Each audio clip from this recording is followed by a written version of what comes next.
Hi, mystery writers. Welcome to Write a Killer Mystery. Today, I want to talk about how clues work from characters to moral dilemmas.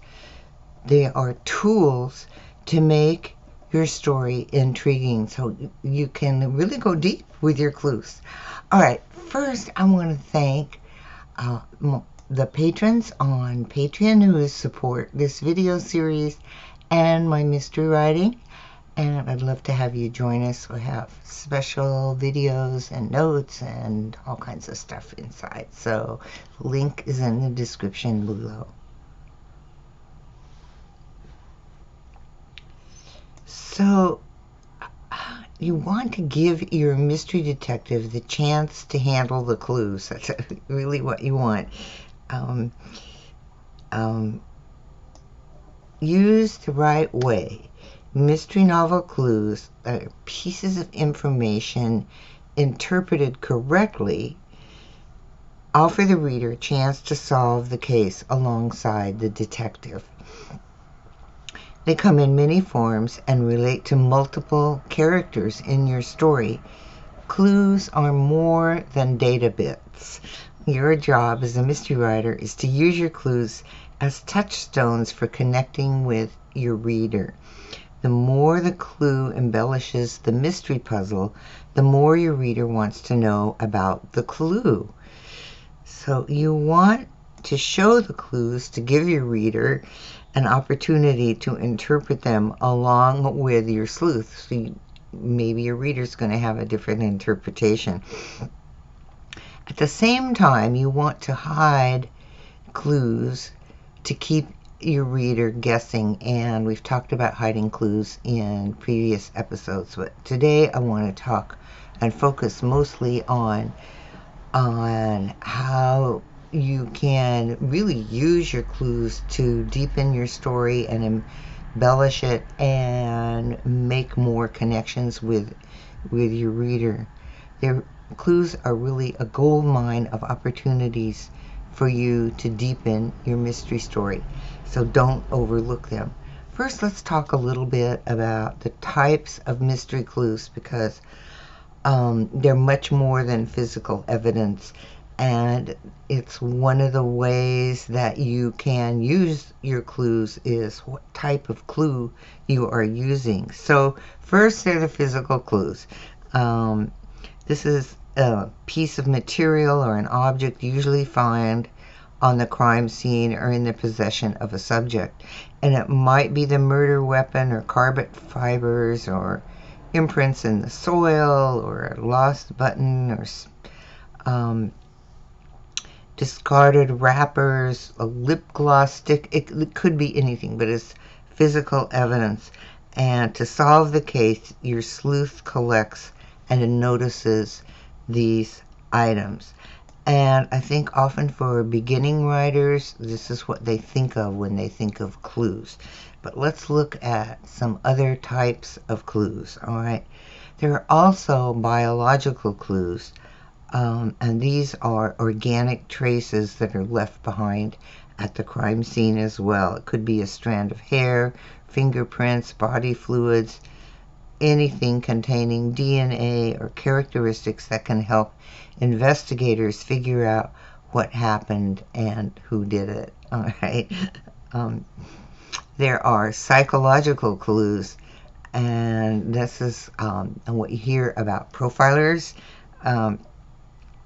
They have base investigation on clues derived from behavioral indicators. So characteristics of a perpetrator are often identified by skilled profilers, such as their probable age or occupation or socioeconomic group, personality type, etc. So additionally, an astute detective, and that's what you want your detective to be, right, will understand the psychology of a subject, allowing him or her to draw certain conclusions. So psychological clues are a really great way to expand your reader's knowledge of the puzzle. There are also timing clues, and that's who was where, when, and alibis. In critical moments, sleuth often set up a timeline to keep on top of everyone's whereabouts. This crime-solving technique can be very useful, especially when your sleuth discovers a suspect has a timing error. Well, gotta check that one out, right? Also, there's background information, and as the case progresses, your sleuth will look into the background of suspects, say, and looking for financial records, personal relationships, past addresses, places of employment, anything that might give them a clue about what investigations like this form the backbone of the mystery, this sort of discovering what is behind the suspects. Your sleuth discovers their connections and motives. And then there's one more, and that is clues of omission, and those are the things that are not seen. Sherlock Holmes uses this a lot, comprise the absence of clues where there should be one. Why isn't it there? It happens when something vital is missing or out of place. Each type of clue gives your sleuth and your reader not just information, but how to interpret that information. And I think the fun of writing the mystery is how your sleuth interprets information, and at certain points misinterprets the information till he or she gets more information. Okay. Also, you can relate clues to your story characters. And this is one of the best ways you can expand a clue from just an information bit to some type of story significance. And you want to relate the clue to a character. First of all, there's the villain, which is our ultimate goal in the mystery. So most people think of clues that point toward the villain, and that is the ultimate goal. These are the clues you want to hide in plain sight as you write, so your reader doesn't suspect the real villain until the end. And at the same time, you have those clues there so that at the end, your reader goes, oh, I should have realized that. I should have thought of that. Okay, and then clues also connect to the victim. You can use the clues to illuminate an aspect of the victim that adds your sleuth's understanding of that victim's character or their relationship with another person. And these clues help your sleuth expand their understanding of the victim and all of those relationships with the various suspects. And they're like clues for more clues, because as your detective starts interviewing suspects, those suspects are giving your sleuth more clues, more information bits, and our sleuth job is to figure out the relationships, the connections among and between all those various clues. And of course, the villain being one of the suspects, you'll deepen your story when you use clues to point to the wrong suspects, and you add conflict and create tension for your reader. A clue from one suspect can point to another suspect, either correctly or incorrectly. So rather than using clues as simple data bits, as it were, you can use the various types of clues and relate them to different characters in your mystery. It all boils down to your detective skill with clues. And your detective, the protagonist of your story, is your reader's guide through the mystery puzzle. How your detective examines, considers, interprets each clue is your opportunity to deepen both your detective's character and also how to lead or mislead your reader. Let's look at an example. Your detective gets a tip. Somebody gives them a hot tip. First of all, they don't have to take the tip at face value. How your detective evaluates the person who gave the tip is one way to show your reader your detective's procedure for evaluation. And then your detective must evaluate the relevancy of the tip itself, the clue. And this is where, as a writer, you can play. Does the tip reveal something about another character, or introduce a new suspect, or shift the possible guilt from one suspect to another, or twist everything the detective had thought so far? It just totally twists everything around.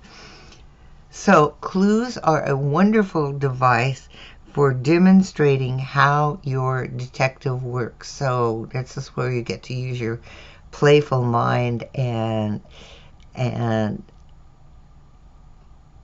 use those clues to demonstrate what your detective's procedures are. I think is the best way to put it. So you're illuminating for your reader how your detective works, how they think, how they go about collecting clues, all of those things.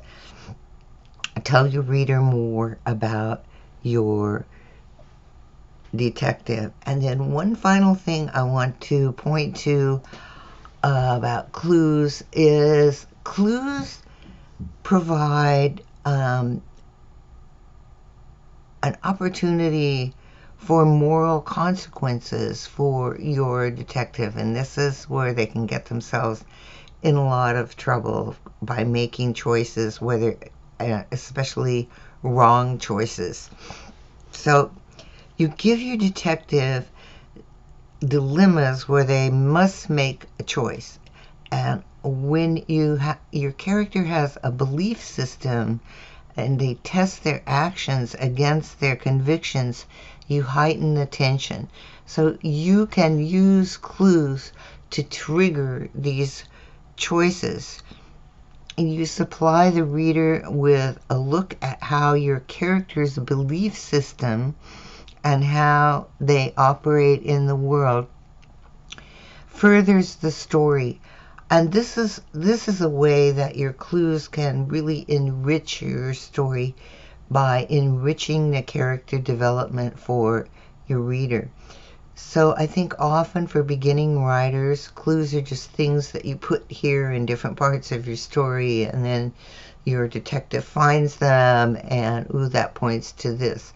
But today I just want you to open your mind to all the opportunities you have for using clues to really deepen character connections, deepen your reader's understanding of motives for different characters, deepen your reader's understanding of your detective, and develop a strong emotional connection with that detective, for instance, with moral choices.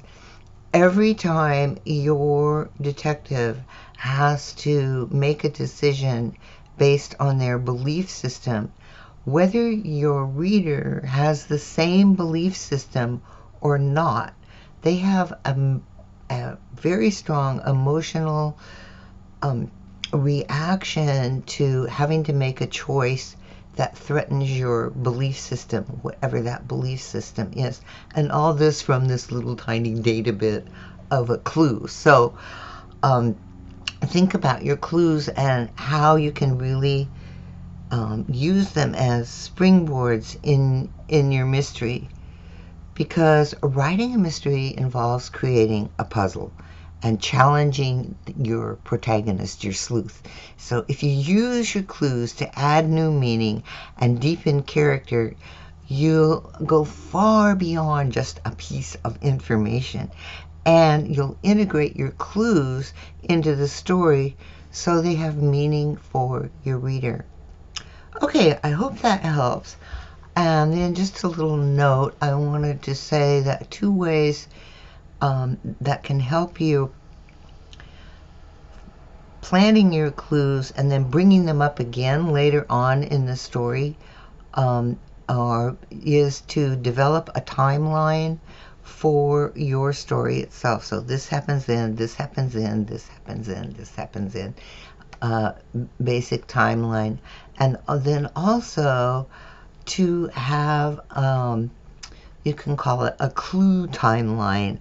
And that is where you note where a clue occurs in your story each time, from the first time to when your detective considers it, to possibly the reconsideration of the clue, or how the clue makes your detective rethink what they know about a suspect. So you have these two timelines, and it helps you. So when you're 100 pages on, say, and you want to bring up that clue in a new and significant way, you know where you first introduced that story and any interpretations that your detective had about that clue so far. So one of the ways that you can do this very powerfully is to use Plotter. And there's a link in the description below for Plotter with a free trial so you can test it out. But tracking your clues will help you give them that impact that you can have when you're writing your story. Okay, I hope that helps. If you have any questions, please leave them in the comments. And meanwhile, keep writing, and I'll see you next time.